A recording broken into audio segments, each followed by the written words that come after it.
So, Yasmin, there's a lot going on in that courtroom today. What's the latest? Yeah, there is.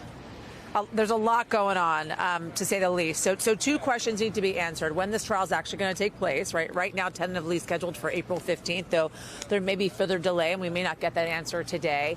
And then why it took so long to produce these 170,000 documents, this trove of documents to the former president's attorneys. Merchan is looking for answers to that. I tell you, there's been a lot of back and forth, specifically between Todd Blanche, the former president's attorneys, and Judge Juan Merchan. There was an exchange over testimony or witness interview that was given by Michael Cohen and Stephanie Clifford, that's Stormy Daniels, to the FBI back during the Mueller investigation, in which Todd Blanche is essentially saying he wants that testimony now in his hands as witness evidence that he needs to go through thousands of pages of documents, in which Merchan is saying, well, that doesn't pertain to this case. He says, well, it does, because Michael Cohen was an aide to the president at the time, and it was all about the timing and where they were at. Much of the witness interview was about that. They also talked about how at one point Todd Blanche says, and I quote, he believed that the state or the DA was, quote unquote, actively suppressing discovery. He made that accusation in a courtroom in front of Judge Juan Merchan.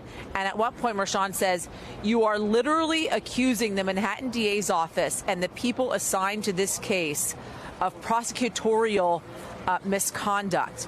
It seems as if, Jose, that the judge is actually open to a delay. And he asked Todd Blanche over and over again, give me something to hang my hat on. Tell me why it is you believe that there is more time needed to go through this trove of evidence, right? Because the DA has said, despite the fact that 170,000 pages of documents were handed over in the last couple of weeks, really only 300 pages pertain to this particular trial, to this particular case, whereas Todd Blanche is saying, we need more time to go over all of these documents, and we can't really take the word of the DA's office saying that only 300 documents are pertaining to this trial, right? It doesn't seem as if Merchan has heard what he has wanted so far from Todd Blanche to grant, for instance, more of an extension than they have already given. Remember, this has already been delayed 30 days so far. It was supposed to start today, and right now we're looking at April 15th. So again, we're still looking, waiting, listening to what's happening inside that courtroom to see what takes place between both the prosecuting attorneys and the defense attorneys as well, along with Judge Juan Merchan. We might get an answer today, or it might take a couple of days.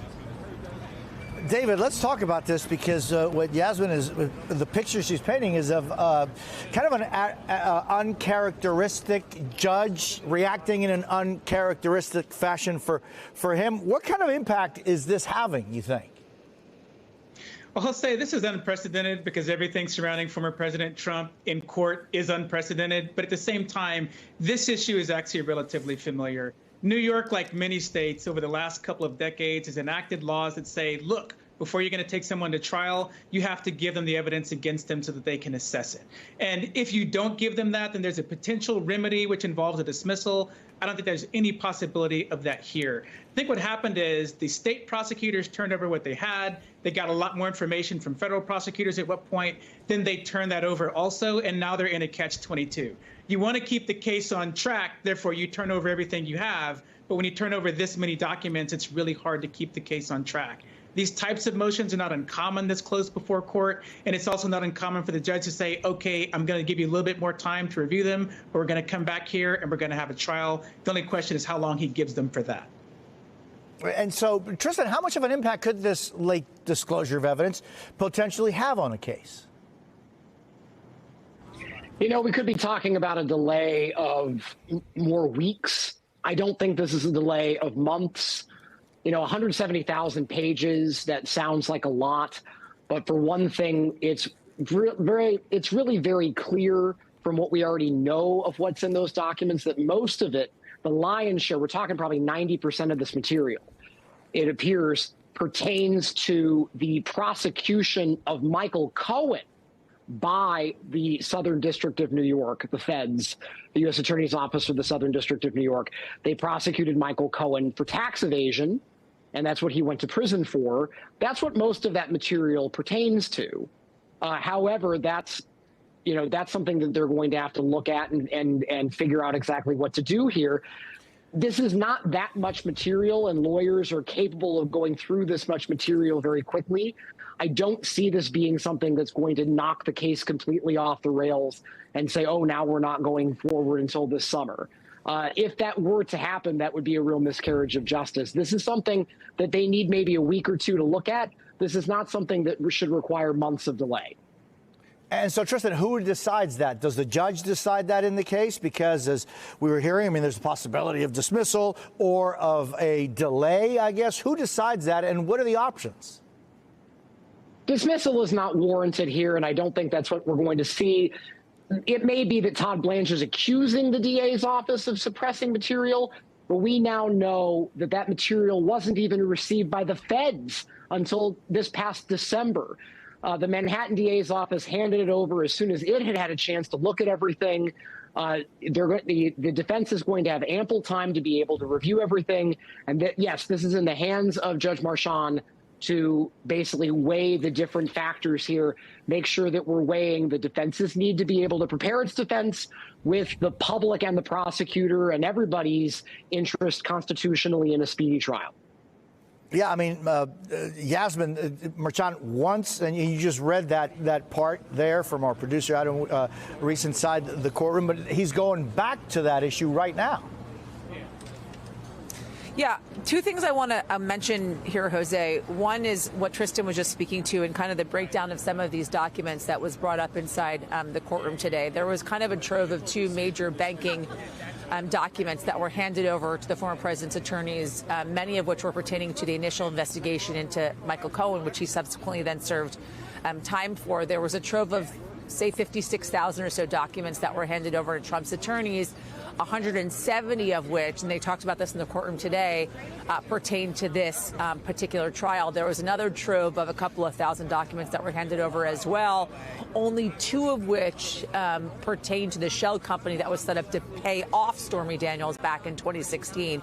Both of those were given as examples from the Manhattan DA's office as to how little of this kind of hundreds of thousands of documents, of pages of documents, I should say, actually pertain to this ongoing trial. The other kind of back and forth that we've been hearing in the courtroom is with regards to the contact that Todd Blanche made with the U.S. Attorney's Office in seeking out some of these documents and why it was, for instance, Todd Blanche had a conversation with the U.S. Attorney's Office last night, just before midnight, seeking out more documents. Some of those documents, as I mentioned earlier, pertaining to the Russia investigation back in 2018.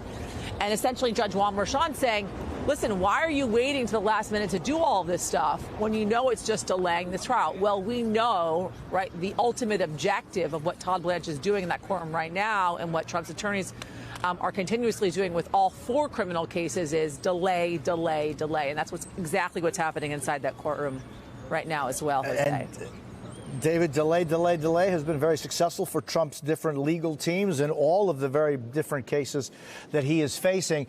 The Trump team is asking for a 90-day period to review these new documents in the hush money case. The prosecution says 30-day delay would be okay. How much time, David, would this normally take? You know, I agree with Tristan. Normally, this would only take weeks. I don't know if you'd even get 30 days if this were a typical case. But what I've seen over the course of my career is when the cameras are watching what's going on inside the courtroom tends to be very conservative in terms of granting additional time for people to review documents. Keep in mind, I think both sides already have everything they need to try this case. But to your point, this is a delay tactic. And this case, more than any other case, exemplifies how delay tactics have benefited the former president, because everyone seems to have forgotten why this case was so important because of the amount of time that has passed. And as a prosecutor, that's always a challenge that you face in court. When time has passed between the alleged crime and the actual trial, it's always a challenge getting the jury to go back and understand why this was so important. And so that's why most defendants delay, and that's why you're seeing it in this case. Tristan, what do you see as the prosecution's biggest hurdle going forward at this time?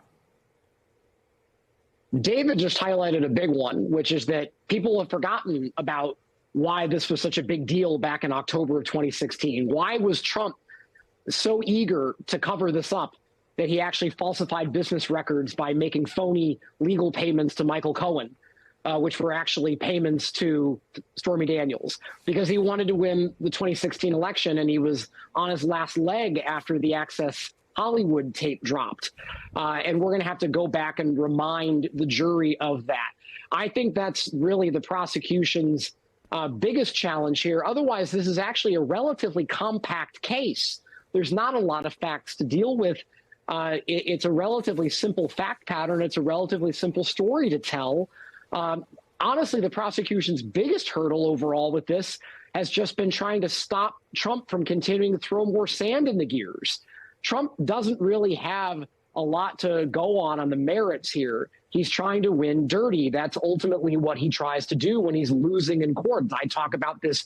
It's probably about half of what my book is about how to beat Trump when he tries to fight dirty. Hey everyone, MSNBC has a new and improved app. You'll get real-time alerts and analysis, live blogs, in-depth essays, video highlights, and the best 2024 election coverage. Download the new MSNBC app. Here's how to do it. You tap on the App Store on your phone. You hit search on the bottom right corner. You type in MSNBC. You click on the MSNBC app. You click on Get or the cloud icon and enjoy it.